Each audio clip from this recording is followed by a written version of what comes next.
ইসলামী রাষ্ট্র ব্যবস্থা এটা বলতে আগে কি বোঝায়?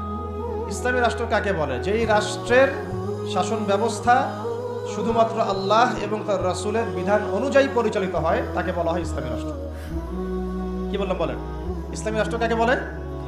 যেই রাষ্ট্রের শাসন ব্যবস্থা, মানে শাসন ব্যবস্থা বলতে রাজনীতি, অর্থনীতি, সমাজনীতি, শিক্ষানীতি, সংস্কৃতি এবং বাকি যত ক্ষেত্র আছে, প্রতিটা ক্ষেত্র যখন আল্লাহ এবং তার রাসূলের বিধান মাফিক পরিচালিত হবে তখন তাকে বলা হবে ইসলামী রাষ্ট্র ব্যবস্থা বা ইসলামী হুকুমত বা ইসলামী শাসন ব্যবস্থা। যদি একটা রাষ্ট্রের মধ্যে বেশিরভাগ মানুষ মুসলমান হয়, যেমন আমাদের রাষ্ট্র, বেশিরভাগ মানুষ কি মুসলিম না মুসলিম, কিন্তু সেই রাষ্ট্রে আল্লাহ পাকের বিধান বাস্তবায়িত না হয়, তাহলে আমরা সেটাকে ইসলামী রাষ্ট্র বলতে পারি না। সেটাকে আমরা বলতে পারি মুসলিম প্রধান দেশ। কি বলতে পারি? যেমন বাংলাদেশ একটা মুসলিম প্রধান দেশ, এটা ইসলামী রাষ্ট্র ব্যবস্থার দিকে এখনো যায়নি। আবার কোন একটা রাষ্ট্র যেখানে মুসলিমরা সংখ্যাগরিষ্ঠ নয়, তারপরেও সেই রাষ্ট্রের মধ্যে আল্লাহর বিধান বাস্তবায়িত আছে, সেটা বলবো আমরা ইসলামী রাষ্ট্র। বুঝতে পারছি কথা? যেমন হচ্ছে মদিনা রাষ্ট্র। কোন রাষ্ট্র? নবী সাল্লাল্লাহু আলাইহি ওয়াসাল্লামের সেই মদিনা রাষ্ট্র। কিন্তু এমন ছিল না যে আমাদের দেশের মতো 90% মুসলিম, এমন ছিল না মদিনার অবস্থা।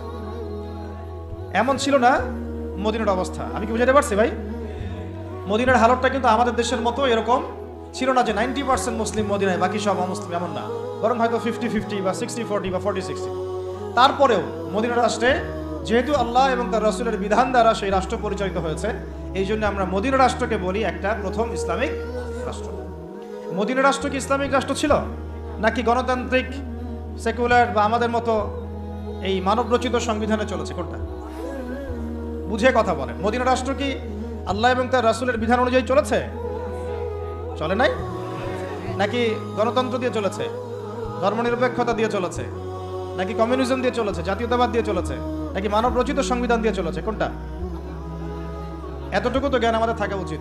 মদিনা রাষ্ট্র চলেছে আল্লাহ এবং তার রাসূলের বিধান মোতাবেক, যদিও সেখানে আমরা সংখ্যাগরিষ্ঠ নই, তারপরেও বিধান চলেছে কার?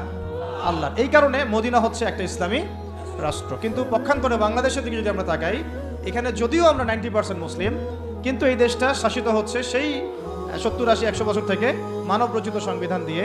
এখানে আল্লাহর বিধান বাস্তবায়িত হচ্ছে না, আল্লাহর হুদুদ, আল্লাহর কিসাস এগুলো বাস্তবায়িত হচ্ছে না, শরিয়া আইন বাস্তবায়িত হচ্ছে না। পক্ষান্তরে তথাকথিত গণতন্ত্র, ধর্মনিরপেক্ষতাবাদ, কমিউনিজম, জাতীয়তাবাদ, এইসব মতবাদগুলো, পশ্চিমা মতবাদগুলো দিয়ে এই দেশ শাসিত হচ্ছে। এই কারণে আমরা এই দেশে সংখ্যাগরিষ্ঠ মুসলিম হলেও এই রাষ্ট্রটাকে আমরা বলতে পারি না যেটা একটা ইসলামিক রাষ্ট্র।